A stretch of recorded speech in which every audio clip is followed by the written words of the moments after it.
Ha? Guys, Wala, may welcome to trabaho our ko to. channel. Oras na yun. Good news po. Bukas na Sabi po na, naku na yun, maaga pa lang. Lamir. Kami ni Kong nauusapan doon. Bike, line, and Kami ni Kong, scooter. plano kasi Kong, pauwi na si Kong sa At Pinas on eh. the right side niya, Next week eh, yung magpupulgod na si Kong. jogging path na Rubber Rice. At nagawa na po yung landscape niya. Napakaganda na po. Natayo na ano yun, ng lumber. Tingin ko meron siyang kulang-kulang 2 kilometer. Dulo-dulo. Meron siyang malit na runabout. Pwede kayong pabalik-balik.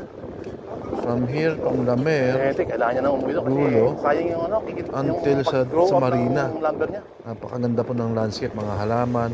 At may mga security dyan na nag-maintain. Doon siya yayaman. Para hindi sirain Ito, wala na. Makawari yan, mahina na. Galing kami dyan last Monday.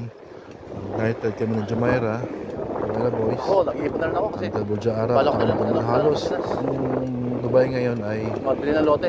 nagpo-focus sa papaganda ng haba ng Jumeirah Beach. Oo, tabi. Mula doon sa tingin ko, mula sa Burj Arab. Balik ito hanggang Para gawing resort. malabas lang kami. Pasama OFW pag may uwi. Ganyan, may marina. Pamilya. Mapuputol yan. Kakaliwa kami lalabas kami sa kasama. Presyong OFW lang. Looban. Mga simple ano lang. Saan tayo tol? Dito, Jeff? Kung makikita nyo, yan. Ito yung dulo. Dito, dito ah. Marina Puro pa yan, buwa- lalabas tayo. Dati puro buhangin lang dito dati. Nakano na siya, naka-break siya. Lalabas tayo dito sa may gilid. Yan. Yan. Diretso po ito sa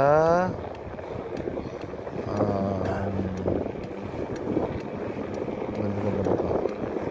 Ayan. Diretso lang ito. Kakanan tayo sa dulo. Ay, kaliwa. Kakanan tayo sa dulo. Yan. So, balik tayo sa lane ulit.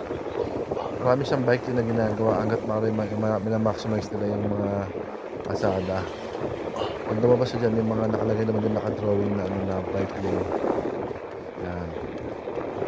Ang sarap ng pagbabike namin.